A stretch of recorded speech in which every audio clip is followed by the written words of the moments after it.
In this video, I want to talk with you about when you ask for God's help.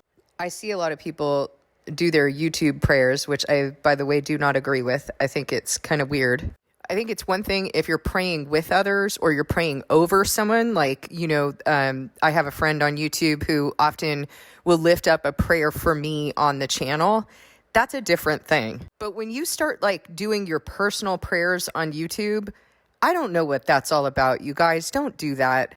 God's not on YouTube. You don't need to do that for everyone to see. You need to go into your prayer closet and authentically engage with God and return to Him. He is not on YouTube. So unless this is a forum in which you are coming together with God's people and you're praying with each other and we did this, we have something going on in the family right now. I have a group chat going with some different people who are in different countries or different states and locations, and this is a way for us to be praying together. That's a different thing. But your personal prayers to God need to be between you and God. They don't need to be for everyone else to see. The other thing is, I see a lot of people on YouTube do comments, "Oh God, I received this and God changed me and do this and that." First of all, do it in your prayer closet. Second of all, you need to know that when you pray for these things, when you're praying for Him to change you, you need to receive that. And you also need to know that when you're praying for Him to change you, He's going to test you. Because if you're not being changed or there's a stronghold in your life, you have to understand why that stronghold is there. Strongholds, spirits, and curses exist because of our sin. And so if you're praying for that to go away, God isn't going to magically make it go away. He's going to work it out of you. If it went into you through sin, it needs to come out of you through repentance and obedience. Let me repeat that. If it went into you through sin, it needs to come out of you through repentance and obedience, through returning to God. And so that very reason why it went into you is going to be the way that He tests you. And usually the reason it went into you was the result of a sin that you actually want, that your flesh actually wants that sin, desires some sort of gratification through that sin that you're engaging in. And it might be something that's very compelling. And anytime that there's something that is compelling or compulsory, that is coming from the devil. You need to recognize that. So if you are praying for something to go away, if you are, let's use the example of overeating or eating sugar or something like that, like you're eating it in a compulsory way, you're going to need to deal with the sin. You're going to need to deal with what is it inside of you that causes you to eat in this way. Is it connected to any kind of unresolved trauma? So I talk with you about the 3 chinks in your armor: unresolved, unoccupied, and lukewarm.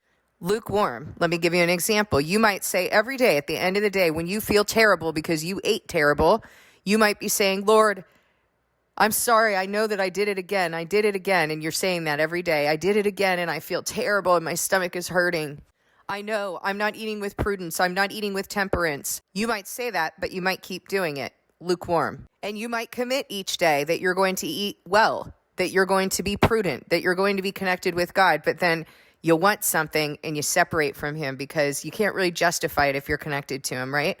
If you made a commitment to make all the decisions about your eating with God, you're not going to be able to make bad decisions. So you actually have to separate from Him in order to make those decisions, in order to justify your sin. Now, let's say that you're aware that you eat in order to distract yourself. When you're feeling anxious, you're feeling fear. You're trying to regulate the way that you feel inside. Eating brings you comfort for the moment, and then it doesn't. Later, when you feel terrible, if it's not enough for you to just acknowledge that a behavior is sinful and then make the decision to stop doing that and go to God and ask Him and do this, because I think that it's important to bring God into everything, into our eating decisions as well. If you're not able to just do that, there's something else that needs to be loosened up, that needs to be dealt with, and it's going to have to do with unresolved suffering. This is likely a pattern in your life, has been a pattern in your life.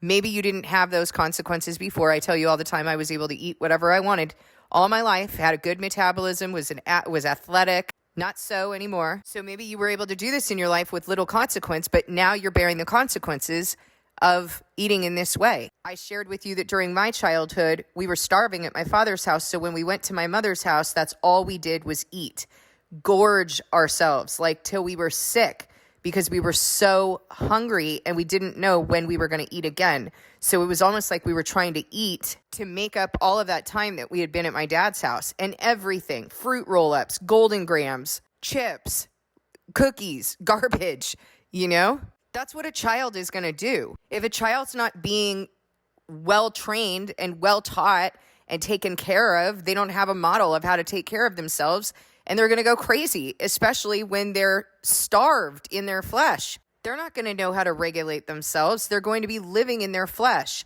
and pulled into their flesh in fear, in gratification, and the desires of their flesh. And so you see how no one's actually taking you alongside, taking you by the hand and saying, here, let me teach you how to live in the flesh. But these things cause you to live in the flesh, don't they? When you're terrified all the time of your drug addict father who's showing up in the driveway, and you're listening for that motor all the time, and you're vigilant in your flesh, as I was when I was a child, you're always going to feel fear. And since you don't know what to do with it, and you don't understand your design, and you don't have a sane adult around you who is spiritually healthy teaching you what to do with this, you're going to jump into your flesh and you're going to be trained to live in your flesh. Vigilant, fearful, seeking gratification, seeking distraction. Now, why am I going down this road? Because it's important for you to understand that this is not just making good choices. It's not an issue of just making good choices, as the world tries to make you think. They try to make everything about cognitions and behaviors. Just make good choices. Just think that away. Just behave that away. And then when you can't do that, they blame you, don't they? It's much deeper than that. You need to revisit those areas that you do not want to revisit. Because you know why? God has intended it to build you. And he also knew what he was doing in not providing anyone to walk you through it. Because you just might need to see the difference between not having anyone in the world to help you and then suddenly you do. You might need to see that difference in order to appreciate having the counselor, having the Holy Spirit to finally give you peace, to finally give you answers, to finally have truth. You might need that. I know I did. I know I do. I look back on how I was living my life, and anytime that I try to glorify anything, for a split second, I'm like, no, I'm not going back there. I love what God has given me now. I hate my life, but I love what he has given me. And don't misunderstand me when I say I hate my life. I'm not saying it as the world hates it because I don't have this and I don't have that. I hate my life because I hate evil. I hate what's here in this world. I hate being in this condition and fighting constantly against the flesh. I hate it. I hate that I have this hindrance in my condition to being able to fully and completely submit to my God. I hate the things that people do to one another. But the life that God has given me now, knowing that I'm in him, knowing the way that he moves me, the way that he keeps me low in order for me to be able to relay the message that I relay with you on a daily basis, I wouldn't give that up for what I had before, ever in my life. I would not give it up for any point of my life. And I know everything in my life has happened exactly as God has intended so that he could build me and so that he could build understanding and wisdom in me. But I think what happens a lot of the time in people is that they don't have that understanding and perspective.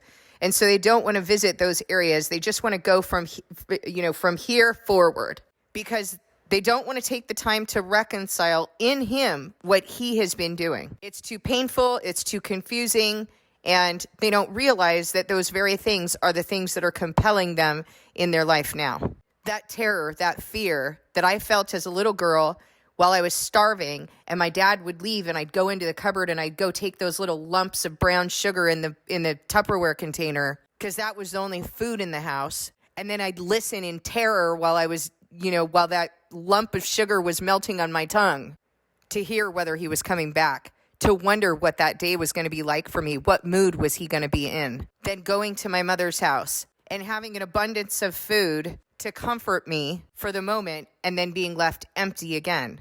When you pray about the things that you are struggling with now, and they are compulsory, and you cannot change them any other way, you're going to need to revisit that stuff because that's where spirits get in.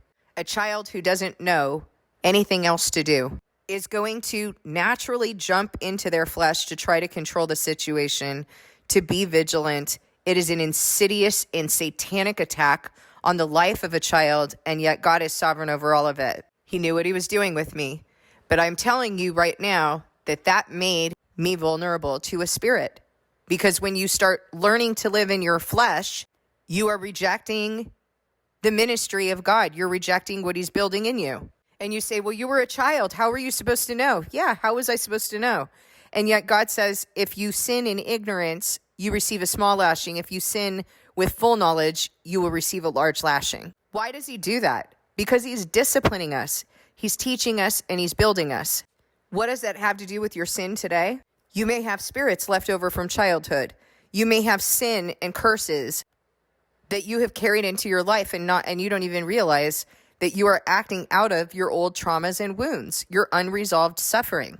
And so when I say to you, when you ask the Lord for the Lord's help, you're going to need to understand that it is going to require you to be tested, and you're going to need to be tested in order to prove worthy and in order to prove that you are letting go of whatever that sin was, whether it was idolatry, whether it was fear, not trusting in God, not resting in God, but fear that leads you into control, leads you into vigilance, which is a form of control. That's your flesh wanting to stay alert so that you can control any threat that might be coming in. You need to know that when you start praying for those things, he's going to respond. He's going to respond. But a lot of time you won't perceive it if you aren't understanding the origins of these things. You may not perceive it. And then he sends the test and you start thinking, the devil's attacking me. The devil's doing this. I'm having flashbacks. No, you need to perceive what God is raising. He's answering your prayer. You're not having a flashback. He's raising your memories so that you can deal with them. They are connected to your current behaviors. You need a way to be able to do that. I've provided a way in Heart Known series. I've offered it to you for free. If you don't want to do it that way, you better find a way to do it. I also want to tell you that when you start praying for others, I've told you on the channel before that I have prayed for others. Actually, my family, my kids and myself have fasted and prayed for certain people in our family only for them to get COVID, like within days of us fasting and praying. So that was very interesting. It happened multiple times. I prayed for another person who every time that I prayed and brought my grief to God, that person went into the hospital. At the time, he was still submitting to medicine and ended up having to go to the hospital 3 times. Every time that I prayed. And someone told me jokingly when that was going on, please don't pray for me. I mean, it was the weirdest thing, but it happened every single time. I have prayed for God to keep my kids, for him to keep them on the path, whatever it takes. As low as he needs to bring them, keep them. Do not let them be lost. Keep them on the path. And he has done that. You need to understand that when you pray, you can't have expectations about how that's going to go. The one thing that you can expect is that God is going to build in you what you're asking for. He's not going to hand it to you. He's not going to hand over blessing to you that you have not earned through obedience. That's crazy. It's crazy for us to think that. But we think in counterfeit Christianity, we have learned to pray in such a way that we're giving God a list, a honey-do list of things that we want. And it's wrong. It's a lie. It's without understanding of who God is and our covenant with him. If you pray for something, he's going to build it in you. If you pray for someone else, he's going to bring them into position to receive that. So don't be surprised when you pray and God responds in those ways. And not only don't be surprised, but perceive what he's doing and lean into it and know that he is answering your prayers. This thing that my family is going through right now, I have prayed many times for people in my family to understand the satanic reach of medicine. I have prayed many times for God to reveal that to them, and he is revealing it right now. He is answering my prayers right now, even though it is terrifying, it is difficult for me. Every single day, every minute of the day, I am thinking about this, but God is doing something, and I perceive it. I perceive that he is answering my prayers. I trust him to answer my prayers. He is also testing hearts and minds right now to see who our God is. And I trust him. I know that he is God. I know that there is no God before him. And I know that he is bringing everyone into position right now to be tested, to prove worthy, and to understand his sovereignty. I pray that that will be your position as well, that you will come to see and learn and perceive what God is doing as he's answering your prayers, that he will build, he will test, and he will cause you to prove worthy to be free of whatever you're asking to be free of, to learn whatever you're asking to learn, to be cleansed and made whole in him. Thank you for listening. God bless you, and I'll see you in the next video.